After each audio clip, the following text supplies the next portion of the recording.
What if giving away your last $10 could unlock a fortune you never imagined? This is Helen Conover, 19 years old, wiping tables for tips that barely cover rent. Tonight, she's about to make a decision that rewrites her destiny. The elderly couple by the window at table 9. Trembling hands, empty pockets, eyes full of shame. They're worth more money than this entire city block. And they're here, testing her. As Helen walks toward them, carrying the hot meal she saved 3 days to buy, she has no idea she's walking into an exam she didn't sign up for. The old woman's pearl necklace isn't costume jewelry. It's worth more than Helen's annual salary. The leather envelope in the old man's coat contains documents with Helen's name already typed at the top. But here's what makes this story remarkable. Helen doesn't see any of that. She only sees 2 hungry people in the rain, and that's exactly what they're counting on. One selfless choice. 2 billionaires in disguise. A transformation beyond belief. But let me take you back to where this all began. Because to understand why what happens next is so extraordinary, you need to see what Helen's life was really like. Before we continue, click subscribe, like this video, and tell me in the comments where you're watching from. Your support helps us bring more captivating stories, and trust me, you won't want to miss them. 5:30 a.m. Every morning, Helen Conover wakes before her alarm. Her body learned the rhythm 2 years ago, when everything changed. She sits up in the narrow twin bed pushed against the wall of the studio apartment above Martinez laundromat. The mattress sags in the middle. The springs complain when she moves. Through the thin wall, she can hear her 14-year-old brother Marcus breathing in the makeshift bedroom she created with a tension rod and discount shower curtains. He's still asleep. Good. He needs it. School's been hard on him lately, being the kid whose parents died, whose sister works 3 jobs just to keep the lights on. The apartment tells its own story. Water stains bloom across the ceiling like dark flowers. The radiator clanks and hisses, but barely produces heat. One window looks out onto the alley where the laundromat vents steam at all hours, making the glass perpetually foggy. But Helen keeps it spotless. Scrubbed counters, dishes drying on a towel, second-hand furniture arranged with care. Being poor doesn't mean you can't have pride, her grandmother used to say. Helen carries those words like armor. She pulls on yesterday's jeans, checks her pockets. One crumpled $10 bill. The only thing standing between her and hunger until Friday's paycheck. She's been saving it for 3 days, rationing instant noodles and free crackers from the diner's break room. Tonight, she promised herself. Tonight, she'd finally sit down like a real customer and order a real meal. The walk to Reed's Diner takes her through neighborhoods that exist in different dimensions. Past the renovated brownstones with window boxes full of flowers.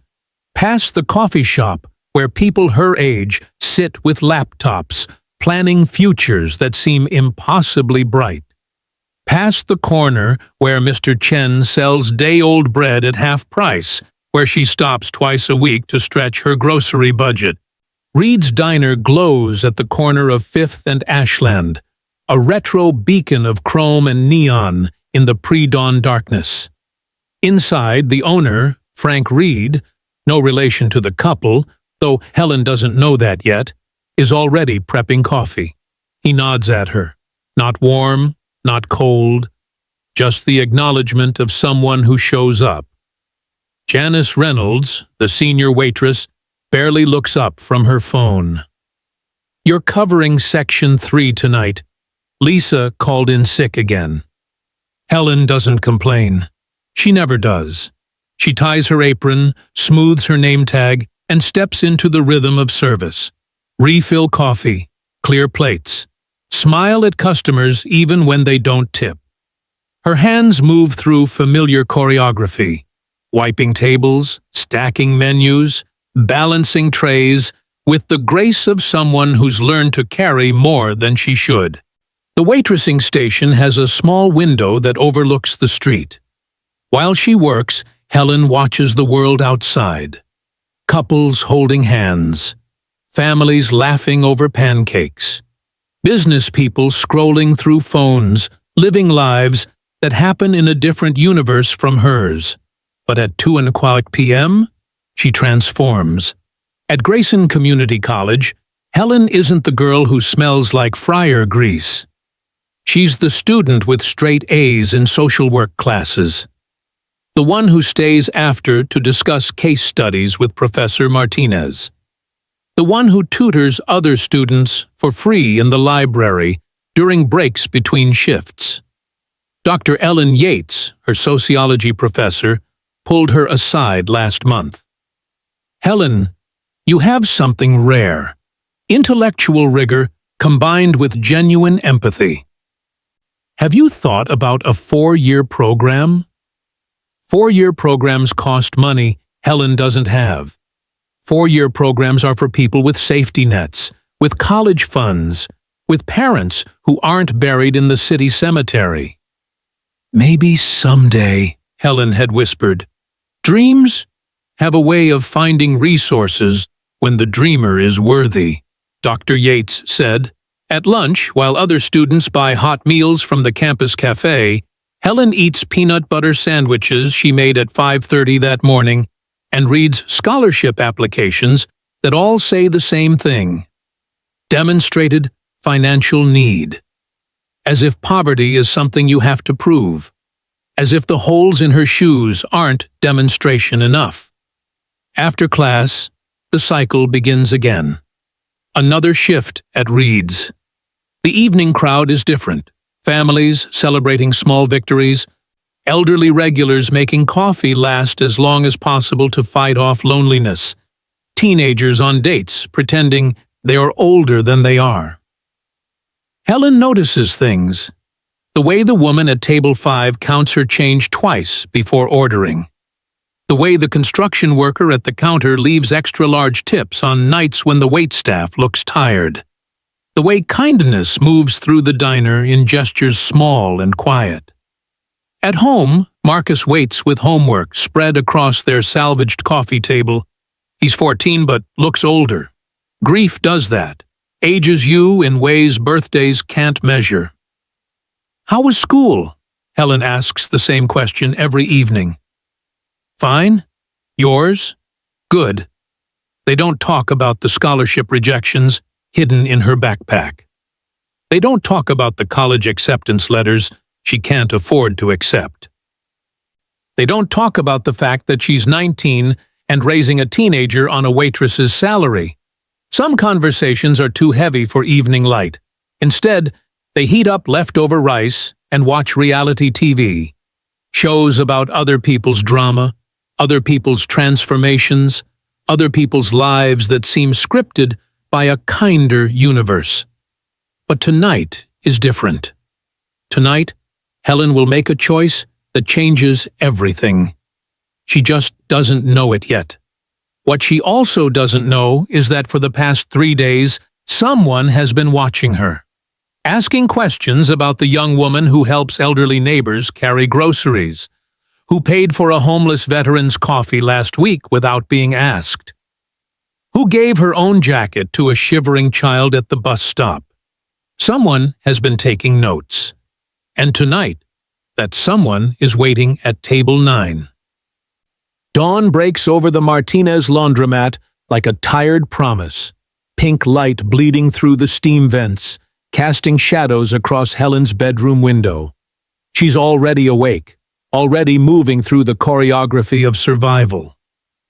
Marcus is still asleep behind the shower curtain divider, one arm dangling off the futon she bought him from the Salvation Army. 14 years old and already carrying grief like a second skeleton. She watches his chest rise and fall for a moment, grateful he's found peace, even if it's temporary. 2 years ago, their parents died in a factory accident at the Riverside manufacturing plant. Faulty wiring, locked emergency exits, 14 workers gone in a fire that made headlines for a week before the world moved on. Helen was 17. Marcus was 12. The settlement barely covered funeral costs. Their Aunt Linda took them in for 3 months before her boyfriend made it clear they weren't welcome. So Helen found this place, $650 a month for 400 square feet above a laundromat that runs industrial dryers until midnight. The noise used to keep them awake. Now it's the sound of home. She moves quietly through the morning, heats water for instant oatmeal, packs Marcus's lunch, peanut butter sandwich, an apple she got on clearance, a granola bar, writes a note on a post-it, "Love you, pizza Friday, our Friday," when she gets paid, when they'll celebrate surviving another week. By 6:15, she's downstairs in the laundromat's coin-op section, washing their clothes in the machine Mr. Martinez lets her use for free in exchange for wiping down the folding tables before she leaves. Her jeans spin in soapy water while she folds towels that belong to strangers, each one a small meditation. The number 47 bus arrives at 6:52. Helen knows because she's been taking it every weekday for 2 years. She sits in the back, watching the city transform through scratched windows. The industrial district gives way to residential neighborhoods. Residential gives way to the community college campus, with its modest brick buildings and overgrown quad. Grayson Community College isn't prestigious. It doesn't have ivy-covered walls or famous professors, but it has affordable tuition and a social work program that Helen clings to like a life raft. Professor Martinez's 8 a.m. lecture covers child welfare systems, the very systems that almost separated her and Marcus. She takes notes in margins of a notebook she's used for 3 different classes, writing small to conserve paper. Effective social work requires both knowledge and heart, Professor Martinez says, looking directly at Helen. You can teach someone the DSM-5. You can't teach them to care. Helen underlines the word care twice. Between classes, she doesn't go to the student center where other students gather over coffee and easy laughter. She goes to the library's community outreach desk, where she volunteers tutoring kids from the district. Today, it's a 10-year-old named Dante, who's struggling with fractions. "I just don't get it," he says, frustrated. "You do," Helen tells him gently. "You're just scared of getting it wrong.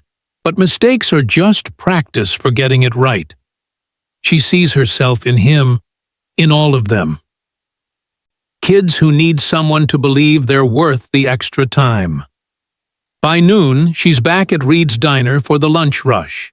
Janice is already complaining about the morning crowd, about stingy tippers, about her ex-husband who's late on child support again. Helen ties her apron and steps into the rhythm. Table 4 needs refills. Table 7 wants extra napkins. The businessman at the counter orders the same thing he orders every Tuesday. Turkey club, no tomato, sweet tea. During her break, Helen notices old Mr. Riggs outside, the veteran who sleeps in the alcove of the shuttered bookstore next door. She orders him a cup of soup and a roll, pays with her tip money, and brings it out. "Bless you, young lady," he says, hands shaking around the warm cup. Back inside, Janice is shaking her head. "You can't save everyone, Helen." Helen wipes down the counter, her voice quiet but steady. "Maybe not, but I can start somewhere." Starting somewhere doesn't pay your rent. "No," Helen agrees, "but it pays something else." Janice doesn't understand. Helen doesn't expect her to. Kindness isn't transactional when you've been on the receiving end of it. She remembers the neighbor who brought casseroles after her parents died, the teacher who slipped her grocery store gift cards, the bus driver who let her ride free when she didn't have fare. Compassion is a language poverty teaches fluently. The afternoon blurs. More classes, more tables, more miles walked, because bus fare is a luxury she can't always afford. By the time she gets home, Marcus has already heated up leftover rice and is doing homework at the coffee table. "How was your day?" she asks. "Fine. Yours? Long?" They eat together in comfortable silence, the TV playing some cooking competition show where chefs have infinite ingredients and no concept of food scarcity. Helen watches them waste perfectly good vegetables and feels something between envy and disbelief. Later, after Marcus goes to bed, Helen sits at the small table and counts what's left from the week. 2 crumpled dollar bills, 37 cents in change. Payday is 3 days away, and the cupboard holds 2 packets of ramen and half a loaf of bread. She looks at the $10 bill folded in her wallet, the one she's been saving, the one that represents 3 days of discipline and small deprivations. Tomorrow night, she promised herself. Tomorrow night, she'd finally buy a real meal. Helen closes her eyes and whispers the prayer her mother taught her. "Give us what we need. Help us see what we have. Make us grateful for both." Outside, the laundromat's dryers hum their mechanical lullaby. Steam rises into the darkness, and somewhere across the city, 2 strangers in an expensive car are reviewing notes about a young woman who gives when she has nothing left. Tomorrow, they'll visit Reed's Diner again. Tomorrow, everything changes. The rain starts at 4:37 p.m., just as Helen is walking to her evening shift. Not the gentle kind that taps politely on window panes. This is the angry variety. Sheets of water that turn streets into rivers and transform the city into a blur of gray. By the time she reaches Reed's Diner, her shoes are soaked through, her hair plastered to her face. Inside, warmth hits like an embrace. The smell of coffee and frying onions, the glow of neon signs reflecting off chrome fixtures. Frank is behind the grill, and Janice is arguing with someone on her phone. She hangs up and swears under her breath. Lisa's not coming in, again, says she's got the flu. Helen doesn't hesitate. "I'll cover her section." "You've been here since noon." "I know." Janice studies her for a moment, then shrugs. "Your funeral, but you're getting her tips." The diner fills with refugees from the storm. Wet construction workers seeking hot coffee. A family with small children shaking rain from their jackets. A delivery driver waiting for the worst to pass. Helen moves between them all, refilling cups, delivering plates, smiling even though her feet are screaming. At 7:15, she finally places her own order. The ticket she's been dreaming about for 3 days. Meatloaf, mashed potatoes, green beans, and a roll. Real food. Hot food. The $10 bill sits on the counter, waiting to fulfill its destiny. That's when they walk in. The elderly couple moves slowly through the door, and everything about them speaks of defeat. The old man's coat is soaked, his white hair dripping. The woman leans heavily on a wooden cane, her floral dress clinging damply to her thin frame. They stand in the entrance, hesitating, looking around with the kind of shame that comes from needing help. Helen notices the details others miss. The way the woman's hands tremble. The expensive leather of the man's shoes now ruined by water. The pearls at the woman's neck that could be real or could be costume. Poverty doesn't always announce itself clearly. Frank calls out Helen's order number, but she doesn't move to pick it up yet. She's watching the couple shuffle to the corner booth, table 9, by the rain-streaked window. They sit slowly, carefully, like people whose bodies hurt. Janice approaches them, order pad ready. Helen can't hear the conversation, but she can read the body language. The old man patting his pockets, the woman shaking her head, eyes downcast. Janice's expression shifting from neutral to irritated. Then Janice's voice cuts through the diner noise. Look, I'm sorry, but we don't run a charity here. No money, no food. The old man, Dale, though Helen doesn't know his name yet, tries to explain. Our car broke down about a mile from here. My wallet. I must have left it when I got out to check the engine. We just need something warm. We can come back tomorrow and pay. Yeah, everyone says that. Janice crosses her arms. I don't make the rules.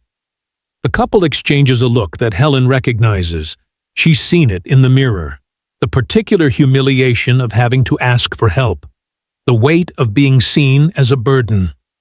Dale stands slowly, taking his wife's arm. Come on, Lorena. We'll figure something out. Lorena, delicate even in distress, rises with difficulty.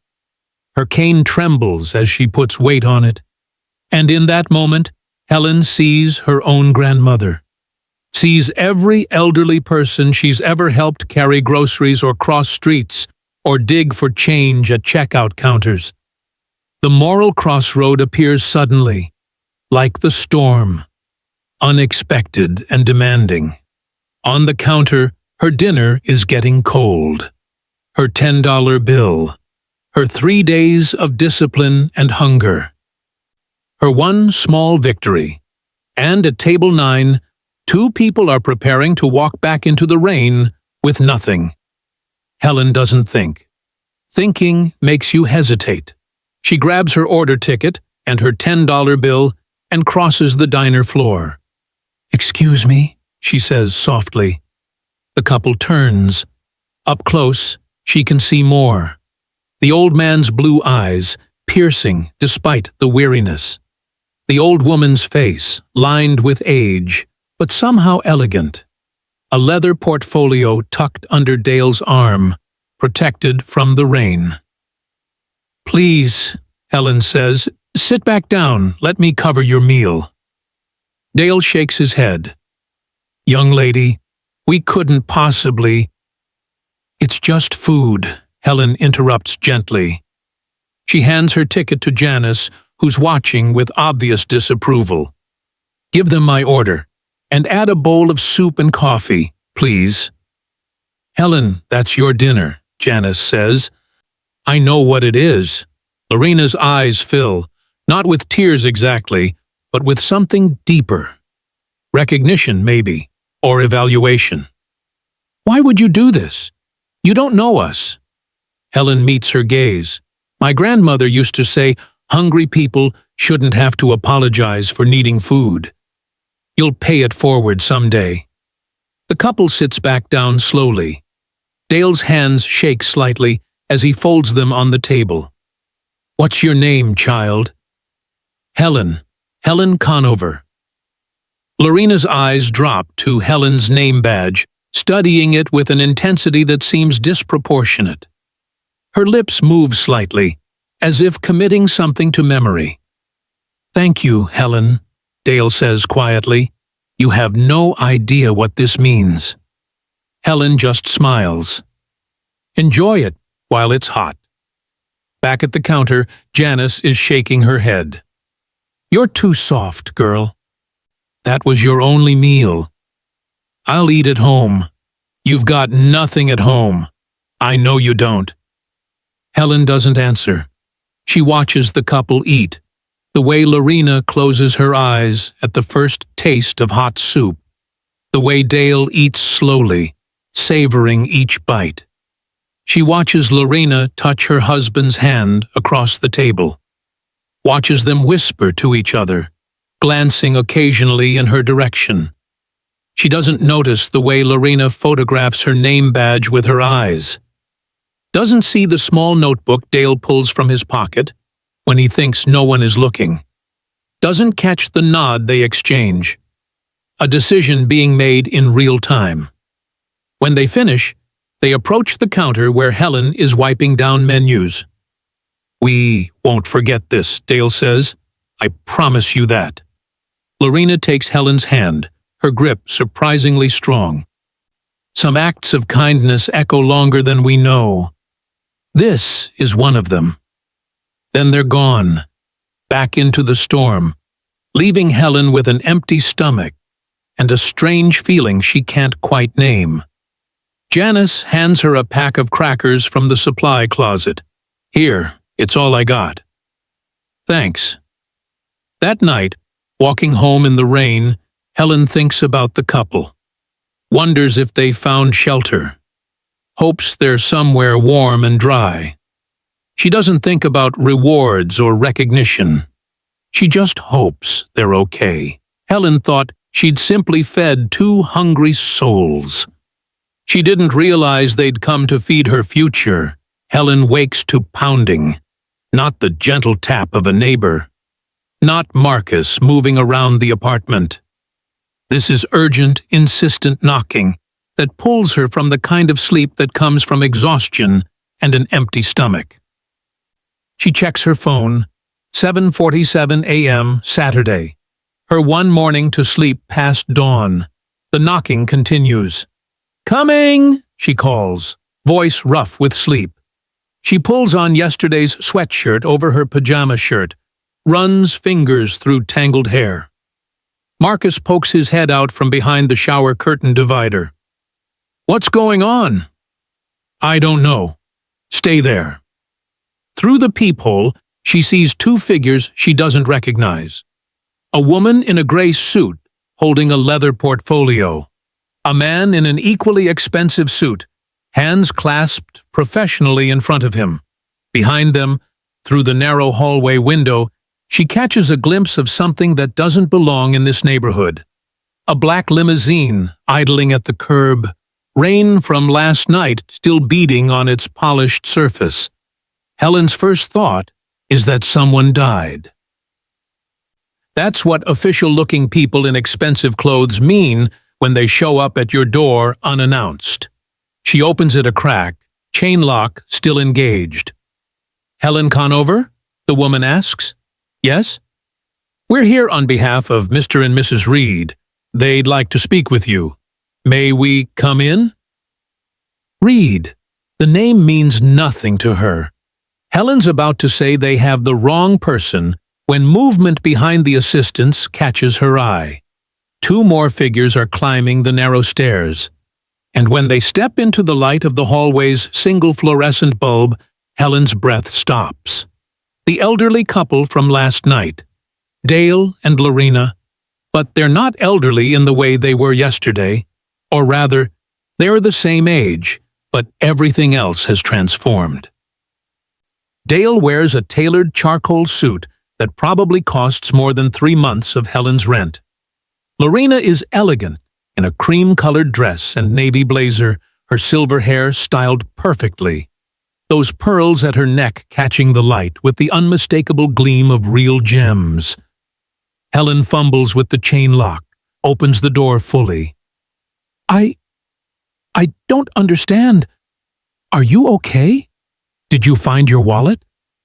Lorena smiles, and it's warm, genuine, but there's something else in it now. Something knowing. "May we come in, dear?" Helen steps back, suddenly aware of how the apartment must look to these people. The sagging futon, the shower curtain divider, the kitchenette with its 2-burner hot plate, the water stains on the ceiling that she can't afford to fix. Marcus stands frozen by his makeshift bedroom, eyes wide. "Miss Conover," Dale says, his voice different now, confident, commanding, the voice of someone used to boardrooms and decisions that move millions. "You passed a test you didn't know you were taking." "A test?" Helen's mind is struggling to catch up. I don't. Please, sit. Lorena gestures to the small couch. The assistants remain standing by the door, silent and professional. Helen sits because her legs suddenly feel unsteady. Marcus inches closer, protective. Dale remains standing, hands behind his back. My name is Dale Reed. This is my wife, Lorena. We are the founders of Reed Global Holdings. The name hits Helen like cold water. Reed Global Holdings. Even she knows that name. They own manufacturing plants, real estate developments, technology firms. They're on the Forbes list. They donate wings to hospitals.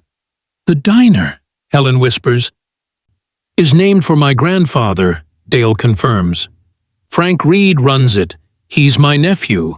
When we told him what we were planning, he helped us identify staff members worth observing. Helen's thoughts are spinning. You weren't broke. You weren't stranded. No, Lorena says gently, sitting beside Helen. We were testing something money can't measure. Testing? The word tastes bitter. Helen stands abruptly. You lied to me. We tested you, Dale corrects, his voice soft but firm. For the past 3 days, we've been visiting diners, restaurants, cafes across the city, posing as people in need, watching how we're treated when we appear to have nothing.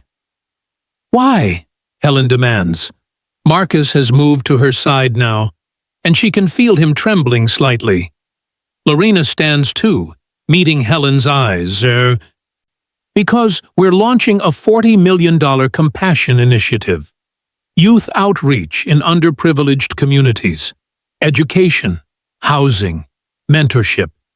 But we needed to find someone to help lead it. Someone who understands struggle, not theoretically, but intimately.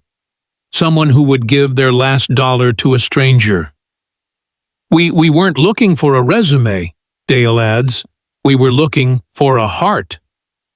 Helen feels tears burning behind her eyes, but she's not sure if they're from relief or anger or disbelief. I gave you my dinner because you looked hungry, not for some reward. We know, Lorena says. That's exactly why we're here. You were the 7th person we approached, Dale continues. The first 6 either ignored us, called the police, or demanded we leave. But you, Helen, you didn't hesitate. You gave us your only meal. Frank told us it was the only thing you'd eaten in days. The assistant with the portfolio steps forward, hands it to Lorena, who opens it with practiced grace. She removes a thick cream-colored envelope, embossed with gold lettering. We tested you, Dale says again. And you taught us something too. You reminded us why we started this work in the first place. Lorena extends the envelope. This is a scholarship. Full tuition, room, board, and living expenses. 4 years. Any accredited university that accepts you. Helen stares at the envelope like it might detonate. Her hands shake as she takes it. Marcus grips her arm. There's also an invitation, Dale adds. Lunch tomorrow at our estate. We'd like to discuss what comes next. If you're interested. Helen's fingers fumble with the envelope's seal. Inside, there's a letter on heavyweight paper, official seals, signatures, and clipped to it, a check. Her eyes find the number, and the world tilts. The check reads, full tuition plus living expenses, 4 years, $127,000. Marcus makes a sound. Half gasp, half sob. Helen just stares at the numbers that don't seem real, that can't possibly be real. $127,000, she whispers. It's what we calculated you'd need, Lorena says, based on the 4-year programs you've applied to. Helen's legs give out. She sits down hard on the couch, the check trembling in her hands. 4 years. Everything she's dreamed of. Everything she's worked for. Everything she's sacrificed for. All because she gave away $10. "I don't understand," she whispers. Dale crouches down so he's eye level with her. "You gave when you had nothing left to give. That's the rarest form of generosity.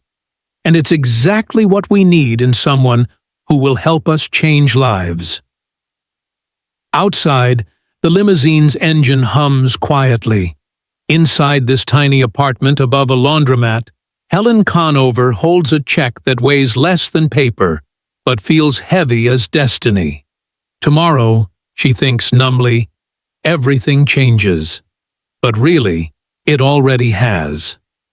The Reed estate sits 20 miles outside the city, behind iron gates and ancient oak trees that have witnessed more wealth than Helen has ever imagined. Marcus insisted on coming. "I'm not letting you go alone," he said, wearing the only button-down shirt he owns. Now they sit together in the back of the limousine, watching the world transform through tinted windows. The city gives way to suburbs. Suburbs give way to sprawling properties with names instead of addresses. When the gates open, Helen's breath catches. The mansion rises like something from a period drama. 3 stories of Georgian architecture, white columns, fountain in the circular drive. The water catches afternoon sunlight, throwing prisms across manicured lawns that stretch toward a distant pond. "This is where people actually live?" Marcus whispers. The driver, a kind-faced man named Robert, smiles in the rearview mirror. "Mr. and Mrs. Reed prefer to call it a house. Says, home is something smaller." Inside, warmth contradicts the grandeur.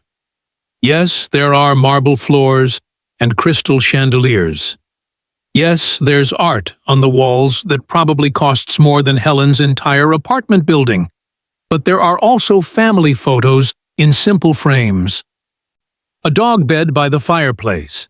Reading glasses left on a side table next to a half-finished crossword puzzle. Lorena greets them in the foyer, dressed more casually now in slacks and a soft sweater. She hugs Helen like they're old friends, not strangers connected by a test. "You brought your brother. Good. This concerns him, too." Dale appears from a side hallway, followed by 4 others. He makes introductions. Patricia Chen, Director of Philanthropic Initiatives. James Okoye, Chief Financial Officer. Dr. Sarah Marsh, Education Policy Advisor. And Frank Reed, who Helen recognizes from the diner, now looking decidedly uncomfortable in a suit. They gather in what Lorena calls the small library, a room lined with books, anchored by a table that could seat 20, but today holds only 9. Patricia Chen speaks first, her voice precise and professional. "Miss Conover, what you witnessed yesterday was the culmination of a 3-month research initiative. We've been developing a compassion-based outreach program focused on underserved youth in urban communities. $40 million over 5 years, James adds, sliding a presentation folder across the table. Education scholarships, housing assistance, mentorship networks, and job training. Helen opens the folder, sees charts and projections and budget allocations that make her head spin. Dr. Marsh leans forward. "We had the money. We had the infrastructure. What we didn't have was the right person to be its face. Someone authentic. Someone who's lived the struggle we're trying to address." "Someone," Dale says quietly, "who would give their last meal to strangers." Helen feels the weight of their eyes on her. Marcus squeezes her hand under the table. "Your kindness didn't just pass our test," Lorena says. "It inspired us to expand the entire program. We'd planned for 20 million. But after meeting you, after seeing what compassion looks like when it costs you everything, we doubled it." The room falls silent. Helen stares at the numbers in front of her, trying to comprehend that her $10 sacrifice somehow multiplied into 40 million. "We'd like to offer you a position," Dale says, "program ambassador and trainee executive. You'd work directly with communities, help shape policy, and become the public face of the Conover Initiative." "The what?" Helen whispers. "The Conover Initiative," Patricia repeats. "We're naming it after you." The title sits heavy in the air. Helen's name attached to $40 million. Her face on promotional materials. Her story used to sell compassion to donors and politicians. Helen stands abruptly, chair scraping marble. "I need a minute." She walks to the window overlooking the gardens, Marcus following like a shadow. Outside, gardeners tend rose bushes. A peacock struts across the lawn. Everything is beautiful and perfect, and so far from the laundromat apartment that it feels like a different planet. "I can't be someone's charity story," she says, voice tight. "Some poor black girl they rescued to make themselves feel good." "That's not what this is," Marcus says. "Isn't it?" Lorena appears beside them, moving quietly for someone her age. "May I tell you something, Helen? When Dale and I started with nothing, and we did start with nothing, despite what the media says now, people gave us chances. A loan officer who saw past our credit score, a landlord who let us pay rent late, a customer who paid up front for work we hadn't finished yet." She touches Helen's shoulder gently. "We built an empire on other people's faith in us, and we never forgot that. This isn't charity. This is investment. Real power isn't having opportunity. Real power is using opportunity to lift others." Helen closes her eyes, thinks of Marcus, who deserves better schools. Thinks of kids like Dante at the library, struggling with fractions and futures that seem impossible. Thinks of Mr. Riggs outside the diner, and every person she's ever wanted to help, but couldn't. "If I do this," she says slowly, turning to face the room, "it's not about me. It's not about making donors feel good, or getting my picture in magazines." She walks back to the table, plants both hands on its polished surface. "If I'm doing this, it's not for me. It's for every girl who's ever gone hungry but still shared her meal. Every kid raising their siblings. Every person working 3 jobs and still can't make rent. I won't be your symbol. I'll be their voice." Dale's smile breaks slow and genuine. "That's exactly why we chose you." Patricia slides a contract across the table. $35,000 annual salary to start. Full benefits. Education fully covered. And final say on all youth-facing programs. "Final say?" Helen repeats. "We have the money," James says. "You have the lived experience. We're not interested in saviors. We're interested in partners." Helen looks at Marcus, who nods, looks at the contract that represents everything she's fought for, looks at these strangers who tested her, found her worthy, and are offering her the chance to transform struggle into purpose. She picks up the pen. Across town, at Reed's Diner, Janice Reynolds is wiping down tables when Frank walks in with a newspaper. The local section has run the story.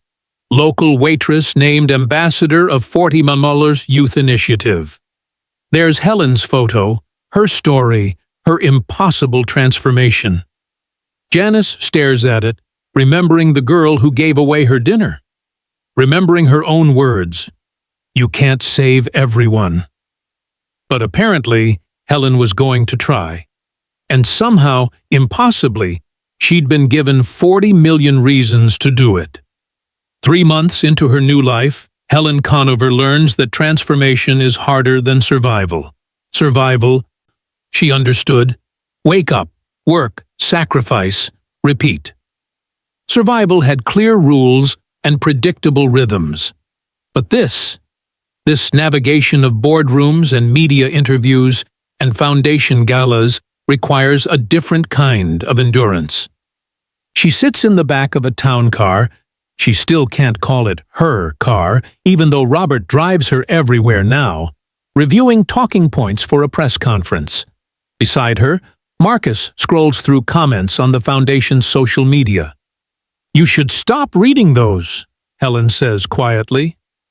"Someone called you a token diversity hire," Marcus reads anyway. Another one says you're just a PR stunt.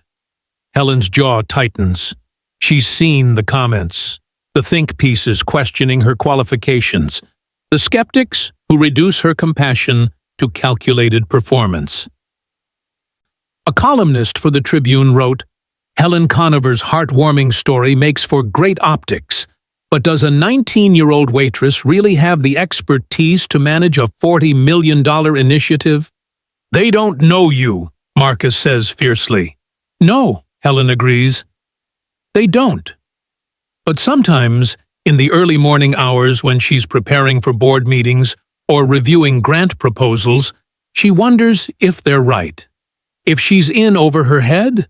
If kindness is enough when the work requires policy knowledge and financial literacy and political navigation. The town car stops in the Riverside district, the same neighborhood where her parents died, where factories still belch smoke and corner stores still have bars on the windows, where Helen sees herself in every tired face. Today, she's visiting the Riverside Community Center, one of the first locations slated for the Conover Initiative. Patricia Chen and a camera crew are already there, but Helen insisted on arriving early. Alone, she walks through streets she knows by heart, past the house where Mrs. Whitmore used to babysit her and Marcus, past the bodega where they'd count pennies for milk, past the bus stop where she'd wait in the cold, dreaming of somewhere warmer.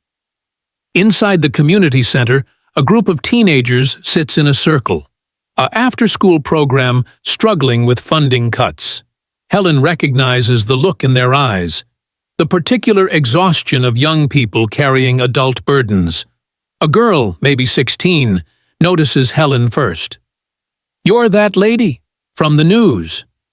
"I'm Helen," she says, sitting down in an empty chair. "What's your name?" "Destiny." "You live around here.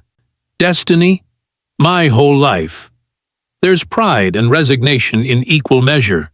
An older boy, arms crossed defensively, speaks up. "So you used to be poor, and now you're rich, and you're here to save us? That about right?" Helen meets his eyes. "I'm here because 3 months ago I was counting coins for bus fare. I'm here because my brother and I lived above a laundromat and ate ramen most nights. I'm here because I remember what it feels like when everyone tells you to dream bigger, but nobody gives you the tools to build those dreams." She leans forward. "I'm not here to save you. I'm here to listen. Because the people with the money, they've never lived what you're living. But I have." The silence that follows feels different, softer. "What did you need?" Helen asks. "Not what you think I want to hear.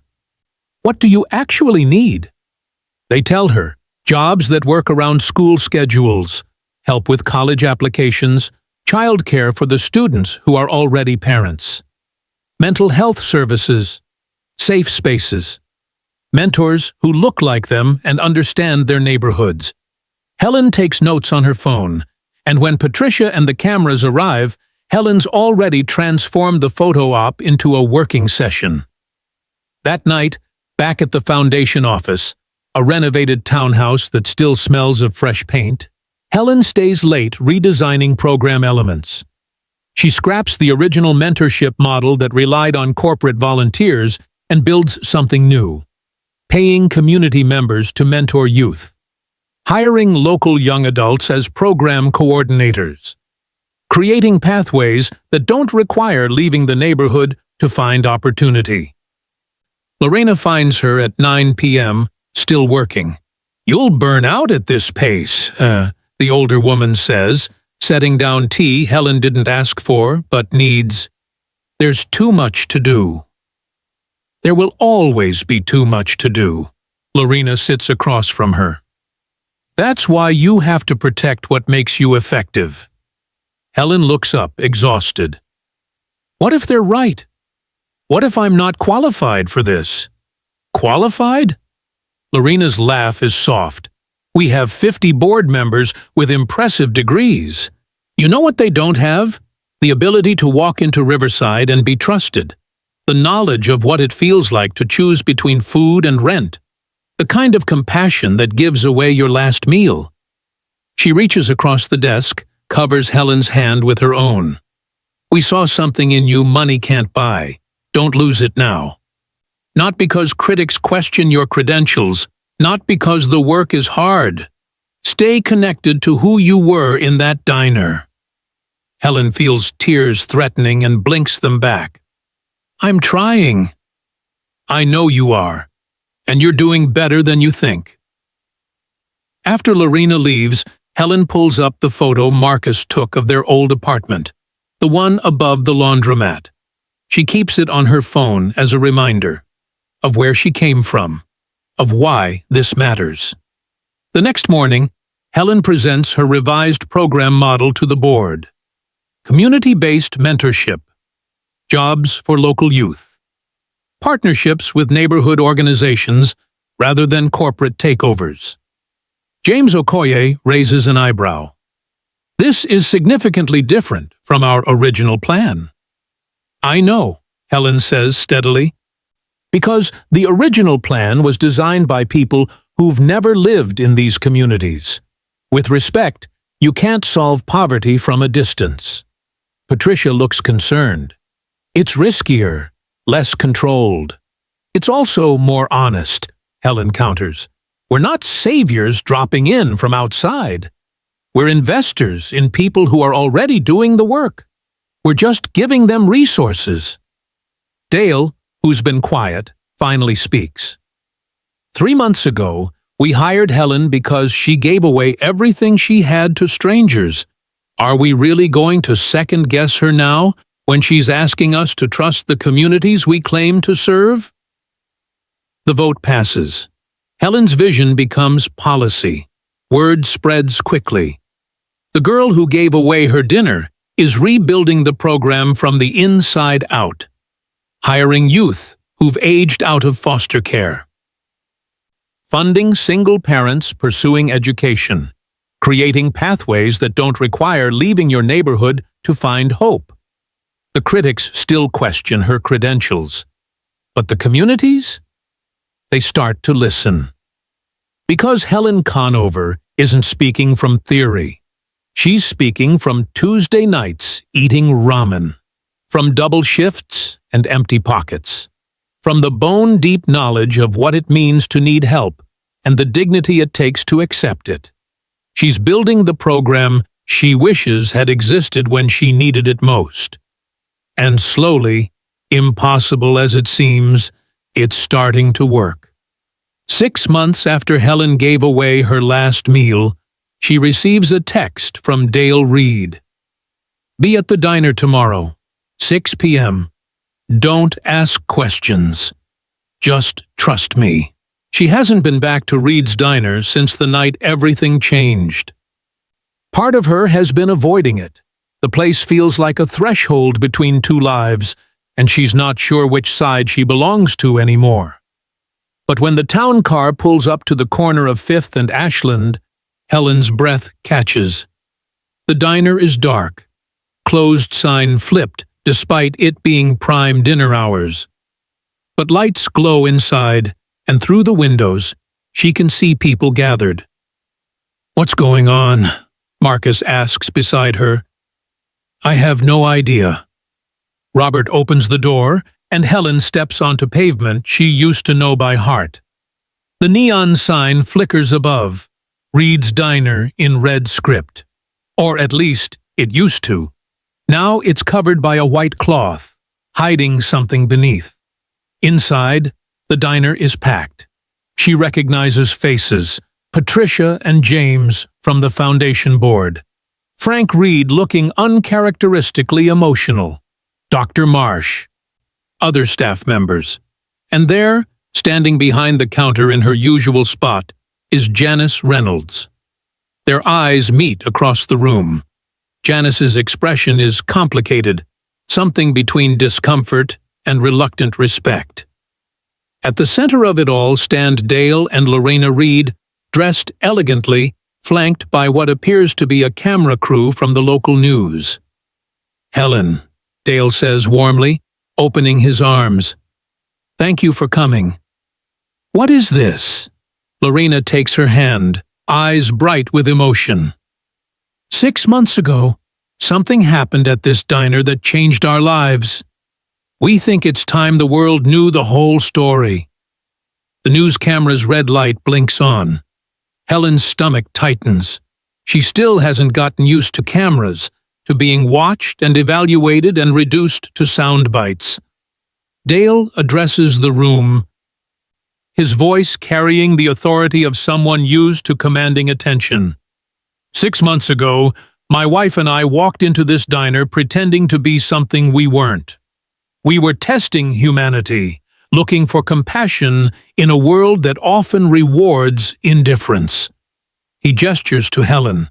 This young woman, working a double shift, surviving on almost nothing, gave us her only meal, not for recognition, not for reward, simply because she saw 2 people who were hungry. Lorena continues, her voice thick with emotion. "That single act of kindness inspired us to expand our philanthropic work. Because of Helen Conover, we launched a $40 million initiative that's already changing lives across this city." Helen feels heat rising to her cheeks. She doesn't want this. The spotlight, the praise. But Lorena squeezes her hand, grounding her. "But we wanted to do something more," Dale says. "Something to honor where it all began." He nods to Frank, who moves to the window. With a ceremonial flourish, he pulls the white cloth from the neon sign outside. The new sign glows to life, and Helen's knees nearly buckle. Helen's table, where kindness feeds hope. The diner erupts in applause. Helen covers her mouth with both hands, tears spilling over, despite her best efforts to hold them back. "No," she whispers. "You didn't."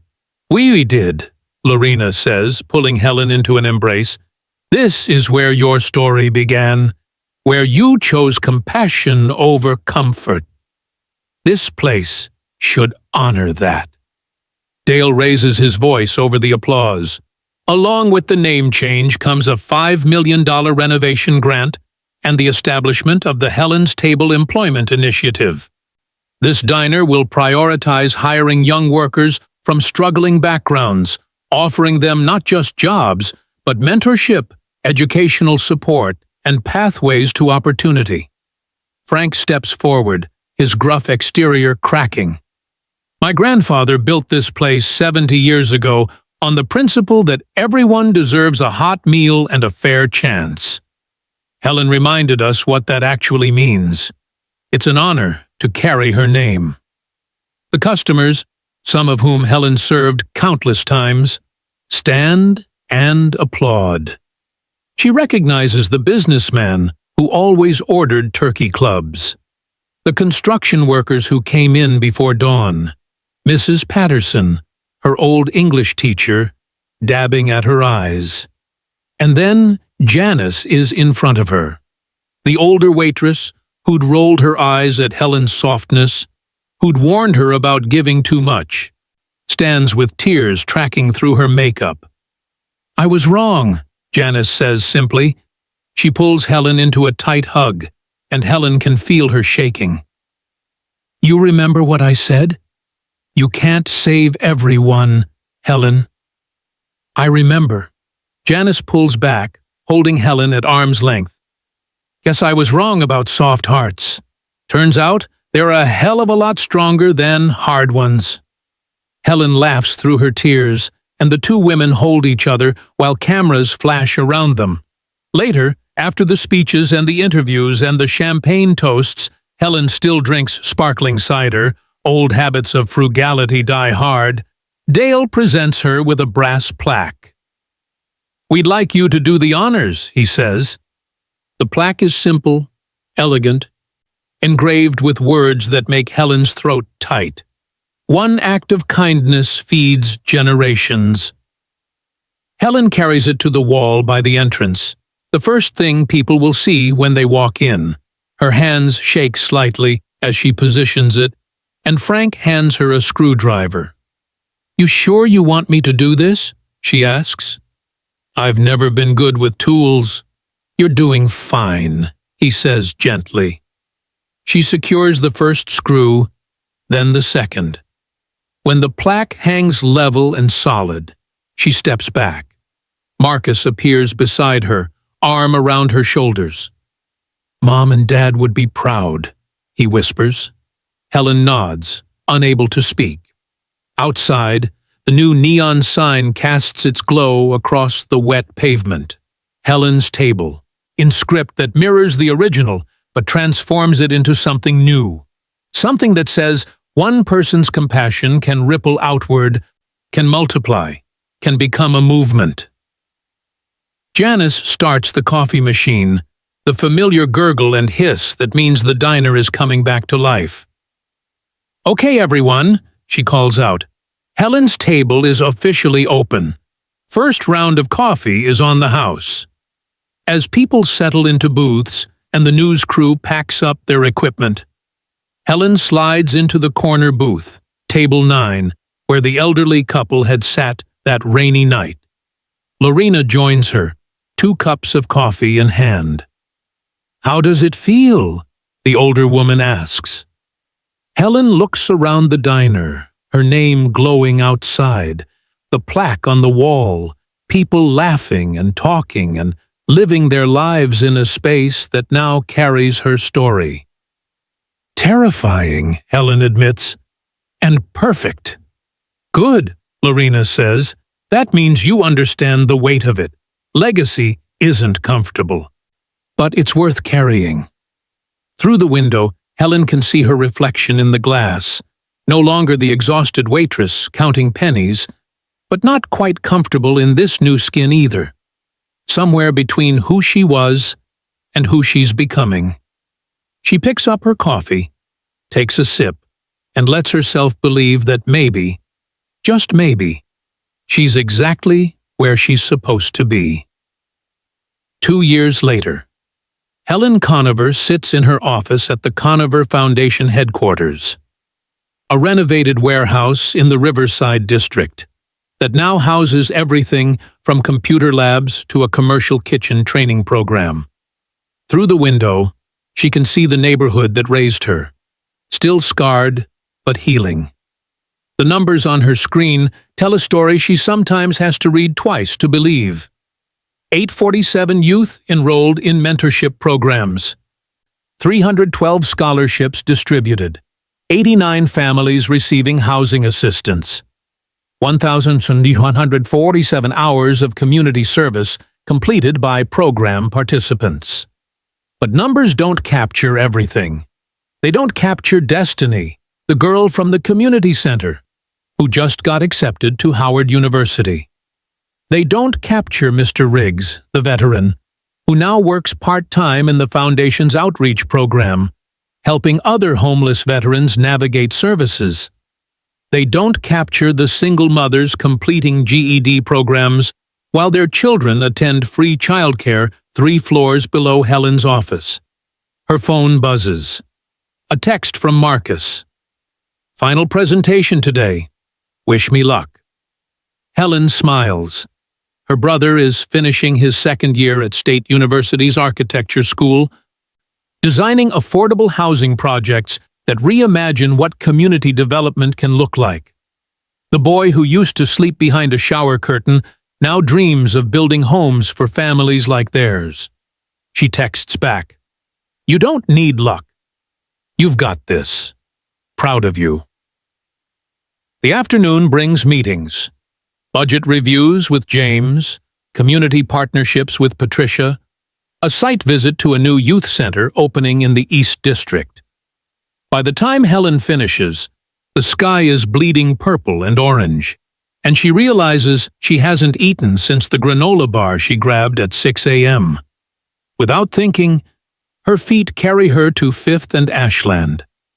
Helen's table glows like a beacon in the dusk, its neon sign reflecting off puddles from an earlier rain. The renovation transformed the space, new booths, updated kitchen, a community bulletin board covered with job postings and success stories, but it still feels like the same diner, still smells like coffee and possibilities. Janice waves from behind the counter. Look who finally remembered where she came from. "I was here last week," Helen protests, sliding into a booth. 2 weeks, I counted. But Janice is smiling. She's assistant manager now, helping train the young workers the employment program hires. Turns out the woman who'd dismissed kindness as weakness had a gift for teaching it. Helen orders coffee and pie, Cherry, her mother's favorite. While she waits, she watches the evening crowd. Construction workers, students with laptops, an elderly couple sharing a meal with the careful economy of people on fixed incomes. And then she sees her. A girl, maybe 13, sitting alone at the counter. She's counting change on the worn formica, quarters, dimes, nickels, her lips moving as she calculates. Her jacket is too thin for the weather. Her sneakers are held together with duct tape. Helen knows that count, knows the way the girl's shoulders curve inward, trying to make herself smaller. Knows the particular shame of hoping you have enough, while knowing you probably don't. The girl catches Janice's attention. "How much is a grilled cheese and soup?" $7.50. The girl counts again. "What about just the soup?" $4.25. Helen watches the girl count a third time, and something in her chest cracks open. She sees herself 2 years ago, sees every hungry kid she's ever helped, sees the reason she does this work. She stands, walks to the counter, and sits on the stool beside the girl. "Hey," Helen says gently. "I'm Helen." The girl looks up, eyes guarded. "Okay." "I used to count change just like that. Right here at this counter, actually." The girl's hands still. "Yeah? Yeah." Helen signals to Janice. "Can we get a grilled cheese soup and a chocolate milkshake? My treat." "I can't," the girl starts. "You can," Helen says. "Someone did the same for me once. Changed my whole life. Now I'm just paying it forward." The girl's eyes fill, and she nods quickly, swiping at tears before they fall. While the girl eats, slowly, savoring every bite the way hunger teaches you to, Helen learns her name is Amara. She's in 8th grade, lives with her grandmother, dreams of being a nurse. Helen pulls out a card, the foundation's contact information. "When you're ready to think about high school and college, call this number. We have programs that can help. Scholarships, mentorship, all of it." Amara takes the card like it's made of gold. "For real?" "For real." After Amara leaves, fed, hopeful, carrying the card in her pocket, Helen returns to her booth. Her coffee has gone cold, but she doesn't mind. Janice brings a fresh cup without being asked. "That was a good thing you did," Janice says. "Just returning a favor," Helen replies. Her phone rings. Dale reads name on the screen. "Helen," his voice is warm. "I just got the quarterly report. Do you know what you've accomplished?" "We've accomplished," she corrects. This isn't just me. Don't deflect. You've done it, Helen. You've turned compassion into policy. You've built something that will outlive all of us. Helen looks around the diner, at the plaque on the wall, at the workers learning their craft, at the empty stool where Amara sat. I had good teachers. You had good instincts. We just gave you resources. After they hang up, Helen sits in the gathering darkness, watching rain begin to fall again. The neon sign of Helen's table reflects in the wet glass, pink and blue and gold. 2 years ago, she stood in this diner and gave away everything she had. Today, she gave away a meal and maybe changed a life. The circle continues. Kindness multiplying. Compassion echoing. Marcus texts a photo. Him holding up an A+ on his presentation. Helen smiles, pride swelling in her chest. They made it. Against odds that should have crushed them, they made it. But more than that, they're making it possible for others. Lorena's words come back to her. Real power is using opportunity to lift others. Helen finishes her coffee and leaves cash on the table, more than the bill requires, because she remembers what good tips meant when she was the one serving. Outside, the rain falls gently and clears. The city glows with evening light. Somewhere across town, Amara is probably showing her grandmother the foundation's card. Hope kindling in a space that's known to be too much disappointment. Somewhere, Destiny is packing for college. Somewhere, Marcus is celebrating with friends who believe in futures that seemed impossible not long ago. And here, at the corner of 5th and Ashland, a diner glows with a new name and an old promise. That kindness matters, that compassion multiplies, that one person's choice can ripple outward into transformation. Helen Conover walks into the rain, coat pulled tight, heart full. She had given away $10, but received a lifetime worth of purpose.